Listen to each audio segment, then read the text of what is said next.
Bismillahirrahmanirrahim. Assalamualaikum warahmatullahi wabarakatuh. Waalaikumsalam warahmatullahi wabarakatuh. Alhamdulillah, alhamdulillahirobbilalamin.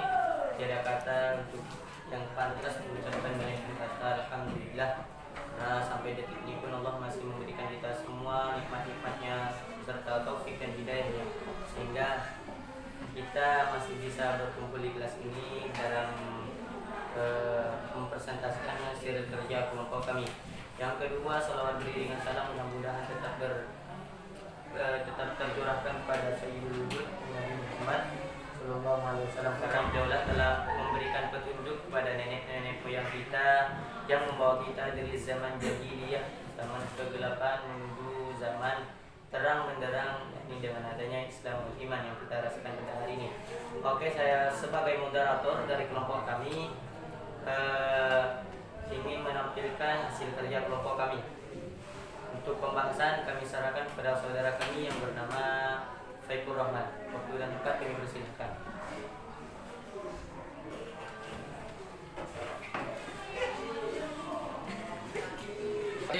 Assalamualaikum warahmatullahi wabarakatuh. Waalaikumsalam warahmatullahi wabarakatuh. Menghindari hal tercela. 1. Pengertian fitnah secara bahasa. Fitnah berarti perkataan bohong atau fakta berdasarkan kebenaran yang disebarkan dalam maksud menjelekkan orang, seperti menodai nama baik, merugikan kehormatan orang. Menurut Mahmud Muhammad Al-Hazanda, fitnah adalah sesuatu yang menimpa individu dan golongan berupa kebinasaan atau kemunduran, tingkatan iman atau kekacauan di dalam barisan Islam. Fitnah juga bisa diartikan sebagai perkataan tanpa dasar yang dilancarkan untuk menjatuhkan atau merendahkan martabat seseorang. Kata fitnah dalam berbagai bentuknya digunakan untuk beberapa makna sebagaimana tercantum di dalam Al-Quran, di antaranya fitnah berarti al-iktibar, fitnah yang berupa ujian dan cobaan, seperti pada ayat wa'lamu annama amwalukum wa auladukum fitnatu wa annallaha indahu ajrun azim. Dan ketahuilah bahwa hartamu dan anak-anakmu itu hanyalah sebagai cobaan. Quran surat Al-Anfal ayat 28. B. Fitnah berarti al-aba. Al-bala. Fitnah dapat berarti bencana atau sisaan dan penganiayaan yang sangat kejam dan melampaui batas-batas beri kemanusiaan. Wattaqu fitnatallah tusibanna alladzina zalamu minkum khassatan wa'lamu annallaha shadidul iqab. Dan berihanalah dirimu daripada siksaan yang tidak khusus menimpa orang-orang yang lazim saja di antara kamu, dan ketahuilah bahwa Allah amat keras siksaannya. Quran surat Al-Anfal ayat 25. C. Fitnah berarti al-azab. Fitnah yang berupa siksa Allah Subhanahu wa ta'ala di ayat kelak. Zuqu fitnatakum hadzal ladzi kuntum bihi tastajilun. Siksaan itu inilah azab yang dulu kamu minta untuk disegerakan. Quran surat Az-Zariyat ayat 14:2. Bahaya perilaku fitnah. A. Merusak keharmonisan keluarga dan masyarakat. Fitnah yang dilakukan seseorang dapat merusak keharmonisan keluarga dan masyarakat. Hal itu pernah terjadi pada zaman Rasulullah Sallallahu Alaihi Wasallam. Allahumma shalli wa sallim wa barik alaihi. Yaitu istri beliau Aisyah telah dituduh berzina dengan salah satu sahabat Safwan, sehingga keadaan umat Islam menjadi tidak stabil. Allah sampai merasa perlu membersihkan nama Aisyah dengan menurunkan beberapa ayatnya. Quran surat An-Nur ayat 12. B. Merusak karakter dan nama baik individu lain.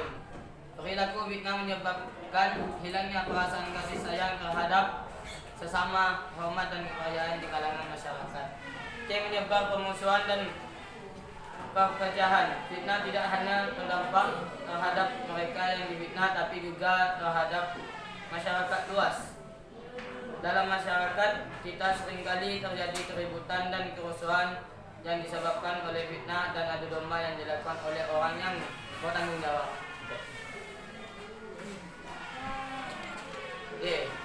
menyesatkan kebenaran informasi, fitnah dalam beberapa hal dan keadaan tertentu dapat menyesatkan manusia. Al-Quran berulang kali berceritakan kisah orang-orang yang tersesat. Sebagai contoh, ketika Musa meninggalkan umatnya, mereka mengikuti Samiri yang membuat patung anak sapi dan menyembelih. Sekian, terima kasih. Oke, bismillah. Jadi kesimpulan dari saudara kami bahwasanya kelompok kami ini menjelaskan tentang beberapa akhlak tercela yang harus kita hindari. Yakni ada lima pokok yang akan kami bahas: fitnah, ghibah, tajassus, hoaks, dan namimah. Yang tadi salah satunya telah dijelaskan oleh saudara kami yang bernama Farid. Dia adalah menjelaskan fitnah. Jadi inti pokok dari fitnah ini adalah suatu yang menimpa individu atau golongan berupa kebinasaan atau kemunduran tingkatan iman atau kekacauan di dalam barisan Islam. Jadi fitnah ini adalah merupakan akhlak tercela. Dalam agama Islam ada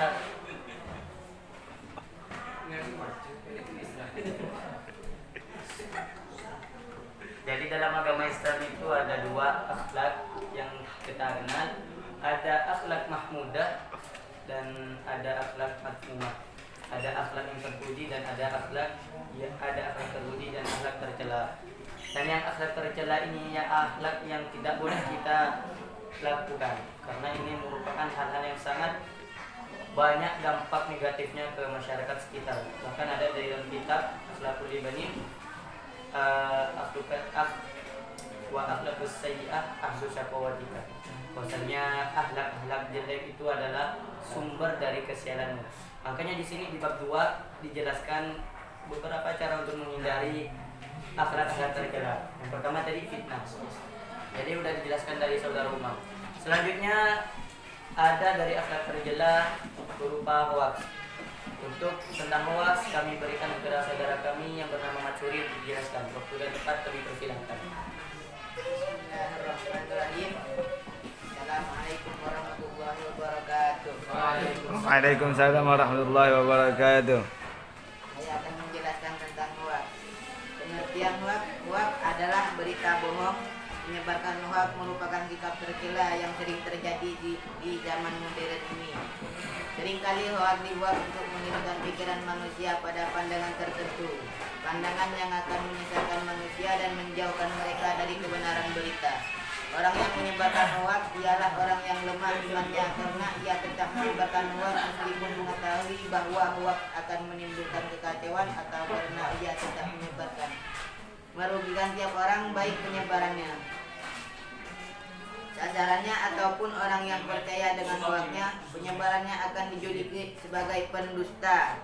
Sasarannya akan buruk namanya dan orang yang percaya dengan hoaks akan memiliki prasangka buruk pada sasaran hoaks. Oleh karena itu, sebagai manusia yang dengan dibekali akal, sangat penting untuk kita berhati-hati dalam berbicara, tulus beribadah kepada Allah, dan tidak mudah percaya dengan menyebarkan berita yang belum terbukti kebenarannya. Allah Subhanahu wa taala berfirman, Bismillahirrahmanirrahim, la illam yantahil munafiquna walladzina fi qulubihim maradun wal murjifuna fil madinati lanughwiyannaka bihim summa la yujawirunaka fiha illa qalil.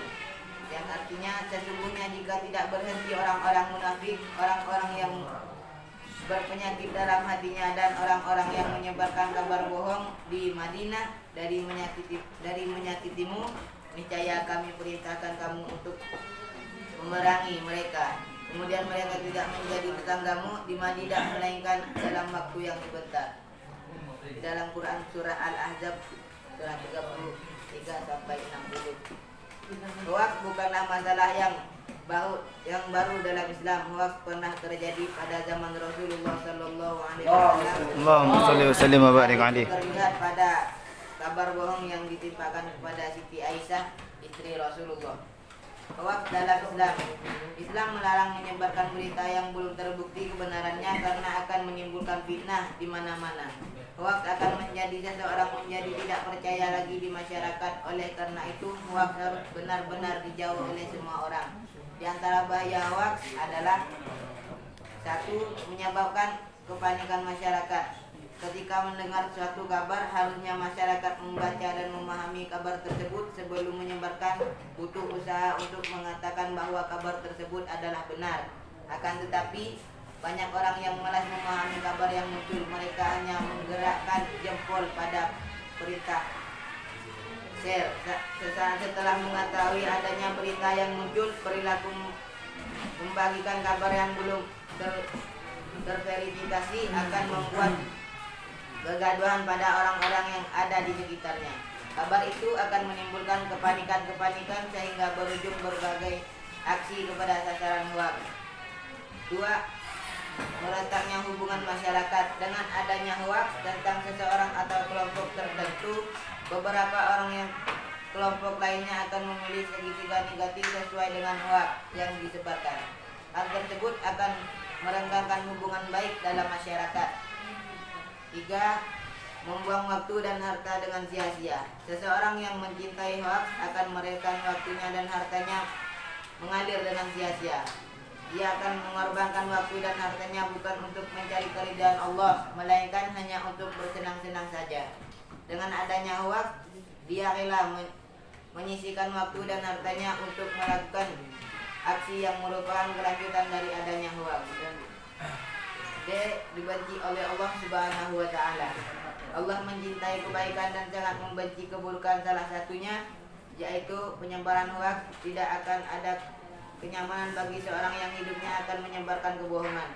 Bagi mereka adalah dosa yang amat berat kecuali bila mereka bertaubat dan tidak mengulangi perbuatannya. Dengan banyaknya bahaya hoaks ini, kita memerlukan cara untuk menghindari perilaku penyebaran hoaks.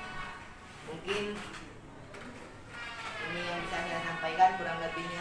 Wassalamualaikum warahmatullahi wabarakatuh. Waalaikumsalam warahmatullahi wabarakatuh. Selanjutnya dari akhlak tercela itu ada namimah. Nah, yang mana hal ini akan disampaikan oleh saudara kami yang bernama Abdul Razak. Sudah tepat, kami persilahkan.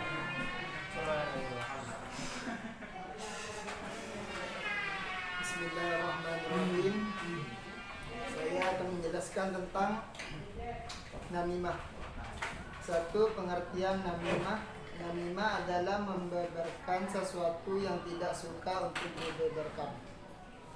Baik yang tidak suka adalah pihak yang dibicarakan atau pihak yang menerima berita, maupun pihak lainnya. Baik yang disebarkan itu berupa perkataan maupun perbuatan, baik berupa aib ataupun bukan. 2. Nilai negatif perilaku namimah. A. Mendapat dosa. Nabi Muhammad SAW mengingatkan kaum muslimin agar jangan melakukan namimah karena namimah termasuk salah satu dosa besar. Allah Subhanahu wa Ta'ala akan menimpakan azab yang pedih bagi para pelaku namimah. B. Mendapatkan predikat orang fasik. Allah mensifati pelaku namimah sebagai orang fasik, yakni orang yang menyaksikan tetapi tidak meyakini dan melaksanakan. Ia juga bermaksud melakukan maksiat, meninggalkan perintah Allah dan menyimpang dari jalan yang benar. C. Informasi yang diberikan menyesatkan. Berita yang disampaikan pelaku namimah biasanya berupa provokasi terhadap masyarakat untuk melakukan tindakan yang tidak terpuji. Berita itu kadang terkait dengan kehormatan seseorang muslim atau dengan jabatan. Dia menimbulkan sikap saling membenci. Namimah termasuk cara syaitan yang paling keji untuk memisahkan persatuan antara dua kelompok, merusak ukhuwah, persaudaraan dan mahabbah, rasa kasih sayang. E. Merusak hubungan persahabatan. Al-Quran telah menyatakan bahwa perbuatan namimah atau mengadukan perkataan seseorang kepada orang lain dengan tujuan merusak atau mengadu domba sehingga merusak hubungan sesama manusia. Hablu minan nas. 3. Menghindari perilaku namimah. A. Menjaga lisan. Salah satu anggota tubuh yang sering melakukan dosa adalah lisan. Oleh karena itu seseorang muslim harus menjaga lisan dari menyakiti hati orang lain. B. Berusaha selalu dekat dengan Allah. Mukarobah. Seorang muslim harus mempunyai rasa merasa diawali oleh Allah, karena dia tahu bahwa Allah SWT yang maha melihat, maha mengetahui, maha mendengar, tidak satu pun yang luput dari pengetahuannya. Dengan sifat ini maka dia merasa takut untuk berbuat namimah, karena semua perbuatan akan dimintai pertanggungjawaban. C. Mengakui kesalahan dengan meminta maaf. Seseorang yang sudah terlanjur berbuat namimah, maka dia harus segera meluruskan kembali permasalahannya sehingga suasana menjadi tentram kembali, kemudian meminta maaf kepada keduanya. Hal itu bisa saja dapat menghapus dosa-dosa yang sudah terlanjur dia lakukan. D. Introspeksi diri. Muhasabah.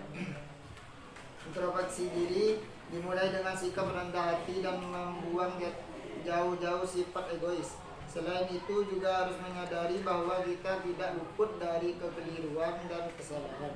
Introspeksi diri bukan berarti bersikap menghakimi atau menyalahkan diri sendiri, tetapi bentuk kebesaran hati untuk memperbaiki dan mengembangkan diri sendiri ke arah yang lebih baik. Hanya ini yang saya sampaikan. Kurang lebihnya saya mohon maaf. Assalamualaikum warahmatullahi wabarakatuh.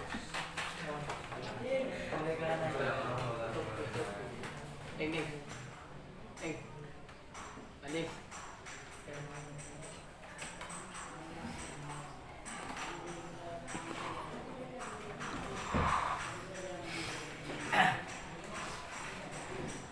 Oke, saya aturkan terima kasih kepada saudara Abdul Razak.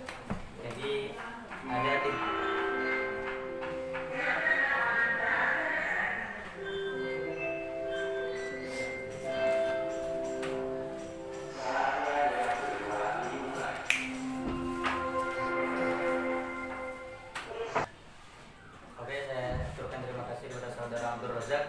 Jadi dari kelompok kami sudah menjelaskan 3 poin dari macam-macam akhlak tercela. Yang pertama fitnah, yang kedua hoax, yang ketiga namimah atau mengadu domba. Mungkin hanya ini dari kami. Mungkin ada pertanyaan atau sesuatu apa yang ada di yang lainnya.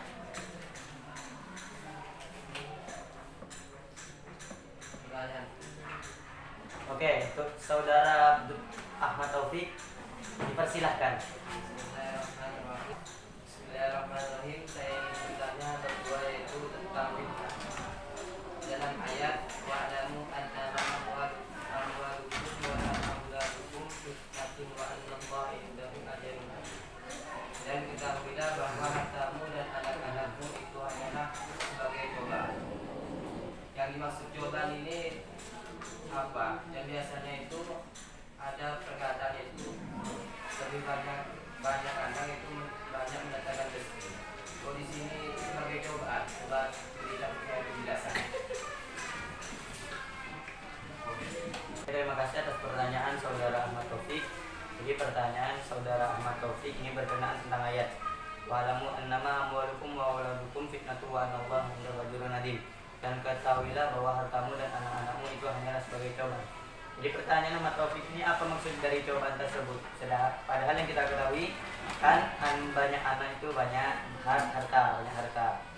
Bismillahirrahmanirrahim.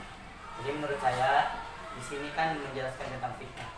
Jadi fitnah itu berarti dari al-ikhtibar, yang berupa ujian atau cobaan. Seperti pada di ayat Allah Quran surah Al-Anfal ayat 28, wa'lamu annama amwalukum wa auladukum fitnatun, itu maksudnya adalah ketahuilah bahwa hartamu dan anak-anakmu itu hanyalah sebagai cobaan. Ya benar. Anak-anak dari kita atau harta yang kita miliki meskipun melimpah ruas, itu bagi kita itu sebenarnya cobaan. Apa maksudnya? Cobaan atau ujian, ikhtibar. Apakah kita mampu untuk menghadapi, maksudnya gimana ya? Apakah kita mampu untuk Bismillahirrahmanirrahim. Maksud dari cobaan itu adalah seorang anak yang kita miliki dan harta yang melimpah ruas itu hanyalah sebagai cobaan. Sebagai cobaan, apakah iman kita itu tetap kokoh dengan diberikannya harta yang banyak, anak-anak yang banyak, itu hanya sebagai cobaan. Apakah kita tetap teguh dalam beribadah kepada Allah Subhanahu wa taala? Itu maksudnya itu cobaan. Karena banyak orang-orang yang mempunyai harta banyak, ujung-ujungnya dia kufur, ujung-ujungnya dia kafir. Makanya Allah pernah berfirman, ketahuilah bahwa hartamu dan anak-anakmu itu hanyalah sebagai cobaan. Ternyata benar.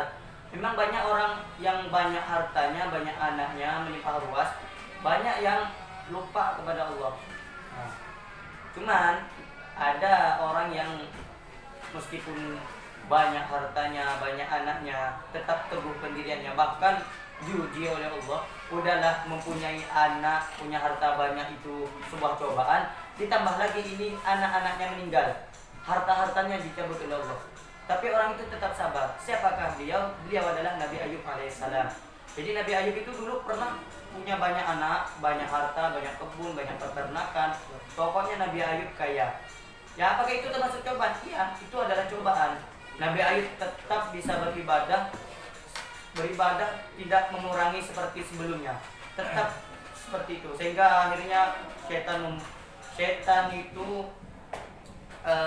mengganggunya hingga diuji Nabi Ayub untuk meninggalkan semua anaknya, diambil hartanya, bahkan diberi penyakit. Nabi Ayub tetap sabar. Intinya kembali ke poin, maksud dari cobaan ya memang harta dan anak-anak kita nanti kelak itu memang cobaan sebenarnya bagi kita. Apakah kita tetap dalam beribadah, maksudnya nilai ibadah kita dengan sebelum kita mempunyai anak dengan harta, apakah sama dengan ketika punya anak dengan harta? Itu sekian. Maksud dari banyak anak melancarkan rezeki, itu anggap saja itu hanya bonus. Kita punya banyak anak, maka kita akan banyak rezeki kita. Itu sekian dari kami. Mungkin ada sebuah kontroversi atau yang kontra pro, silahkan sampaikan. Mungkin dari jawaban kami ada yang pro ataupun kontra, atau dari saudara Sa'il yang bertanya, Muhammad Taufik, apakah Anda sudah puas dengan jawaban kami? Sangat puas. Terima kasih moderator. Oke, sama-sama. Oke, karena saudara Ahmad Taufik sudah menerima jawaban kami, sudah puas dengan kami, mungkin ada pertanyaan baru dari kawan-kawan yang lain, kami persilahkan. Bismillahirrahmanirrahim. Saya ini mau mempertanyakan tentang hoax. Kan pengertian hoax itu adalah berita bohong. Menyebarkan hoax merupakan sikap tercela yang sering terjadi di zaman modern ini. Bagaimana cara kita menyelidiki? Pada zaman modern ini kan banyak hoax, seperti di dalam TikTok, FB, Facebook, itu kan banyak berita. Apakah itu berita hoax, apakah berita benaran? Itu macam mana? Bagaimana kita bisa menilai apakah itu hoax atau tidak? Oke, pertanyaan bagus dari saudara Marsudi. Bagaimana kita ingin mengetahui bahwa berita di FB itu hoax atau tidaknya? Ada caranya, itu menyaring informasi. Caranya itu menyaring informasi. Nanti apabila kita itu mendengar suatu informasi dari orang lain, itu hendaknya kita itu mengklarifikasikan kebenaran informasi itu sebelum menyebarkannya. Di sini kan akhlak tercela di sini adalah hoax. Kita menyebarkan hoax. Jadi untuk mengetahui berita itu hoax atau tidak hoaxnya, kita telusuri, klarifikasi dulu berita itu, lihat dulu asal berita itu dari mana. Kalau seandainya dilihat itu, ya tergantung kembali ke diri masing-masing untuk menilai berita itu hoax atau tidak. Karena memang kalau orang asing menyampaikan berita itu memang kata Allah, dalam Quran itu kita ketika ada orang fasik menyampaikan suatu berita, maka kita harus cari dulu kebenarannya. Ya ayu bismillahirrahmanirrahim, ya ayyuhalladzina amanu in ja'akum fasiqun binaba'in fatabayyanu. Cari dulu penjelasannya. Kalau ada orang fasik menyampaikan suatu berita, mungkin kalau di zaman sekarang bukan orang fasik, tapi video postingan di TikTok ataupun FB. Nah, kalau ada kayak gitu gimana solusinya? Pertamanya dicari dulu solusinya. Cari dulu kebenarannya. Jangan langsung kita menyebarkan berita-berita itu. Itu menurut opini saya. Mungkin ada yang pro ataupun kontra. Mungkin saudara yang bertanya udah puas. Ya, saya sangat puas.